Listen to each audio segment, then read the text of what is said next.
E aí, pessoal? Espero que geral esteja aí bem dentro do possível, né?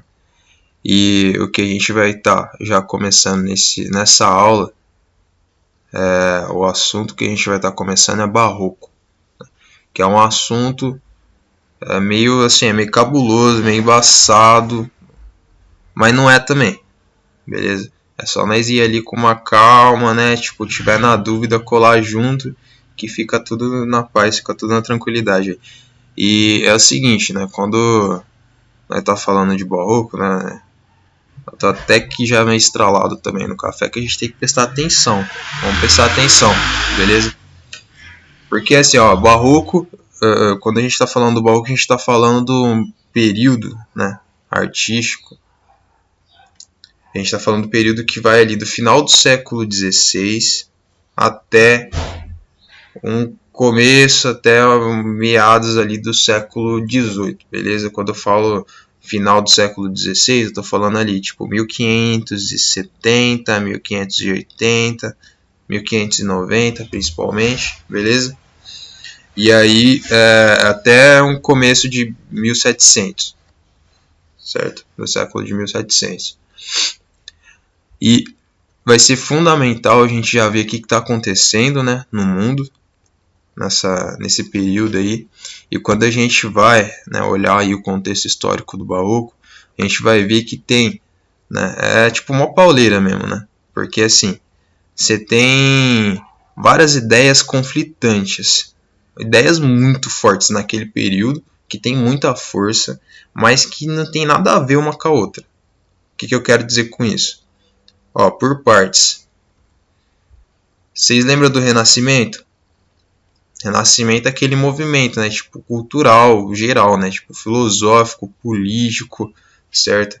Artístico. E a gente viu que a expressão artística do Renascimento foi o classicismo, beleza? E aí, se não lembrar bem, volta lá nas aulas de classicismo, né, nas partes que está separada ali, contexto histórico, características gerais e tal, enfim. Mas o que marca o Renascimento? O que marca o Renascimento, né, é a tomada de uma postura que é oposta, tipo, uma visão de mundo, uma mundividência que é oposta à visão de mundo lá da Idade Média, beleza? Vamos lembrar que a Idade Média começa a ser chamada de Idade das Trevas e não é à toa. A gente já até discutiu sobre isso, né? Falar assim que era a Idade das Trevas, por quê? Porque não teve avanço do conhecimento. Mas isso aí já é uma visão mesmo ideológica, certo? A Idade Média não teve avanço de uma porrada de tipo de conhecimento, mas teve avanço do conhecimento teológico, por exemplo, beleza? Fazia um tipo de arte diferente, né? Então, assim, qual que é essa fita do Renascimento? Lá na Idade Média você tem uma postura que é teocêntrica. E essa postura que é teocêntrica diz basicamente aí que Deus é mais que suficiente para qualquer coisa, né? Seja para explicar as coisas da natureza, seja para explicar as coisas da sociedade, beleza? Deus basta, né?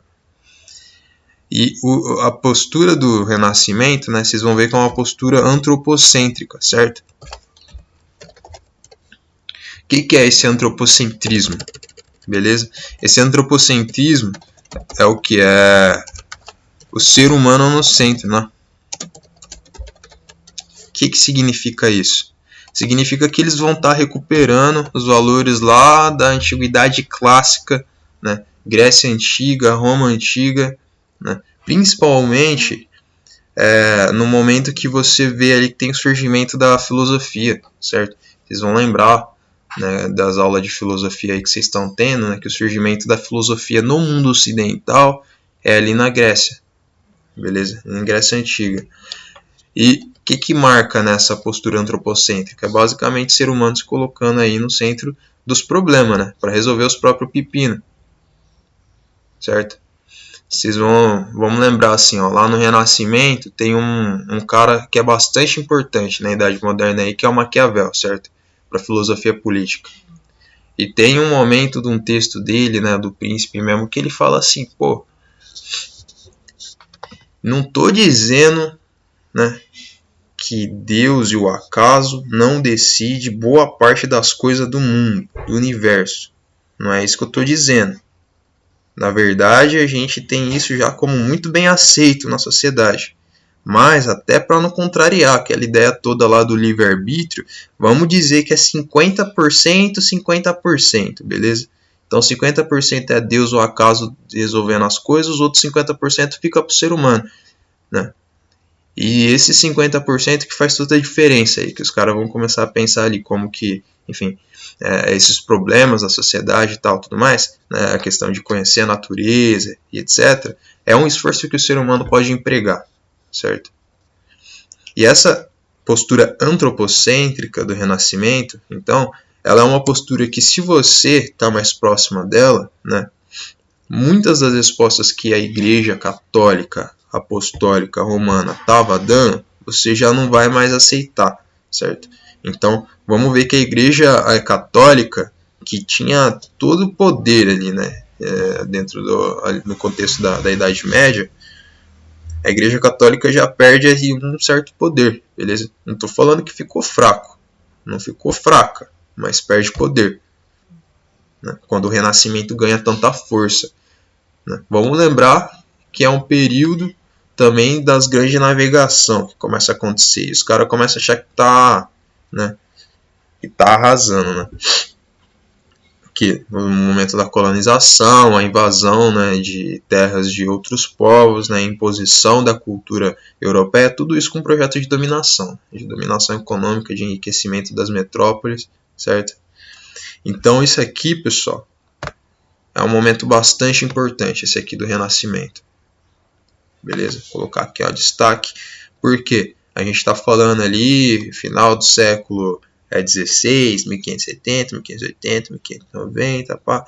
Quando a gente está falando desse período aí, pode ter certeza que é um período que, assim, o Renascimento ele vai reverberar, ele vai estar sendo forte, né, as consequências dele dali pra frente, tá ligado? Até hoje. Então, é isso, ó. Destacado aqui. E aí, um outro momento bastante importante, né, nesse meio tempo aí, é que a gente chama de reforma protestante, certo? Ou reformas, né, protestantes. Porque assim, o que marca essa reforma protestante? A reforma protestante vai ser uma forma diferente de começar a olhar para o cristianismo, né, de se inserir no cristianismo, beleza? Uma forma diferente daquela que a Igreja Católica proporcionava, certo? E essas reformas protestantes também, elas vão estar promovendo uma reforma toda aquela ideia que a Igreja Católica trazia sobre do texto sagrado, né, considerado o texto sagrado aí da Bíblia, certo? E uma porrada de outra coisa. Vocês vão lembrar lá, por exemplo, né, vamos lembrar junto aí do Martinho Lutero, com aquelas 95 teses. Qual que é a fita desse mano aqui? Não é que vai pregar 95 teses, né, na porta da igreja, lá criticando a Igreja Católica, né? Um exemplo de uma fita que ele criticava, por exemplo, é aquela fita lá da indulgência, né? O que é indulgência? Nossa, é basicamente assim, você pecou? Não, tá suave. Cola, nós, paga aí, beleza? Isso aqui, ó. Aí você vai estar livre dos seus pecados. Esse dinheiro aqui que nós tá recebendo, pode ir para que vai para Deus mesmo, beleza? Você vai estar livre dos seus pecados. E você livre aí dos seus pecados, você vai ganhar um lugarzinho no céu. É quase que vender lote no céu, certo? E aí, como assim, né? O cara pega e vai lá, tipo, no texto, né? Primeiro que os caras basicamente só os caras da Igreja Católica lá, né? Só o clero conseguia ler o texto bíblico, certo? Então, a partir do momento da Reforma Protestante, que você vai ver que vai começar a ter as traduções, né, do texto da Bíblia, assim, para tentar popularizar o máximo possível ali. E aí o Lutero, numa dessas teses, vai falar, mano, hoje não tem lugar nenhum, tá ligado? Isso aí é patifaria. Vocês estão de tiração. né? E aí essa reforma protestante, então, é o que vai possibilitar, né, que hoje a gente tenha tantas igrejas evangélicas, por exemplo. E hoje a gente consegue ver, não, a diferença aí entre igreja católica e igreja evangélica, né? A gente vê, sei lá, várias, né? Mas sei lá, a questão da imagem, por exemplo, certo? Imagem de santo, pá, tipo, quem é de igreja evangélica tá ligado que não tem essa fita aí de junto com, tipo, tá levando imagens, tá ligado? Pro culto, pá. E quem é de igreja católica tá ligado que essa é uma fita que já tá presente, né? Então, essa reforma protestante vai ser bastante importante porque vai ser um outro golpe bem assim dado nesse poder da Igreja Católica, certo? Então a Igreja Católica já perde aí mais poder. Só que aí os caras não vão ficar sábios, eles estão no veneno já, né? Da Igreja Católica aí já tá no veneno, já tá, porra, como assim, né? E aí nessa, deixa eu até destacar aqui, essa reforma protestante é fundamental também para entender, né, qual que é ali a do Barroco.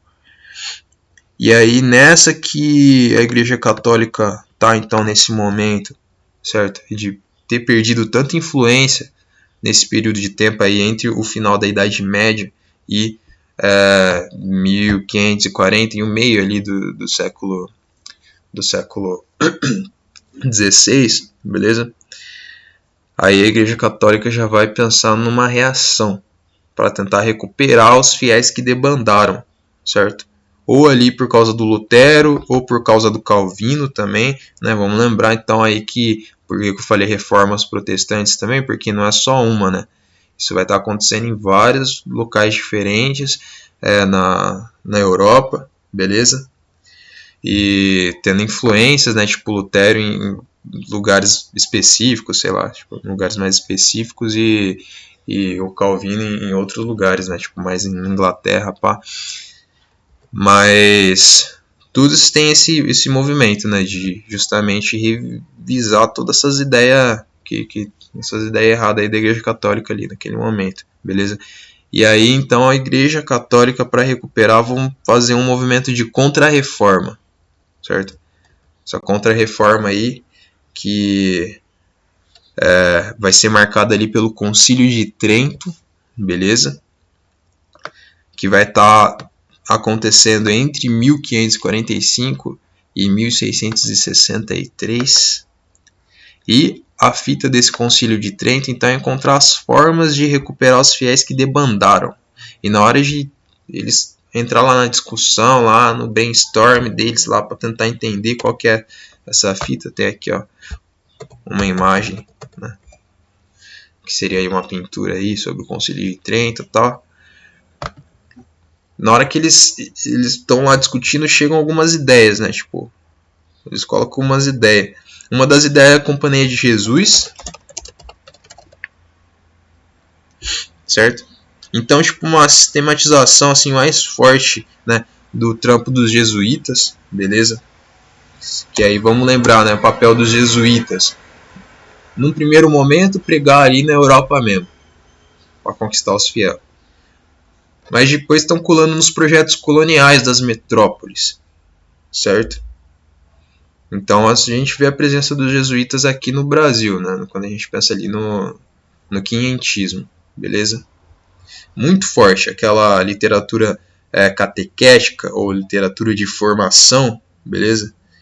Né? E a gente lembra lá do José de Anchieta, certo? O esforço que o José de Anchieta tinha de fazer uma espécie de linguagem geral também, que misturava tupi com português e tal, porque o cara queria impor, achar um jeito, né, de impor as ideias da cultura europeia, certo? De Portugal, principalmente ali, da Igreja Católica, certo? Então a Companhia de Jesus é uma dessas medidas, e outra medida também é uma fita ali que vai ali por vias da arte, né? Que vai pela arte. Que é aí então que a gente diz que o Barroco ele nasce como uma arte da Igreja Católica, beleza? Ele nasce como uma arte da Igreja Católica, certo? Mas quando a gente pensa no contexto histórico, então isso aqui é o fundamental para a gente estar entendendo, né? Vocês viram, a gente partiu lá dos golpes que essa Igreja Católica aí sofreu pelo Renascimento, pela Reforma Protestante, a reação da Igreja Católica, então, que é essa Contra-Reforma, né, a partir ali do Concílio de Trento, os produtos, né, desse momento aí do Concílio de Trento, que é a Companhia de Jesus, que é o Barroco, né, que nasce como uma arte da Igreja Católica, beleza?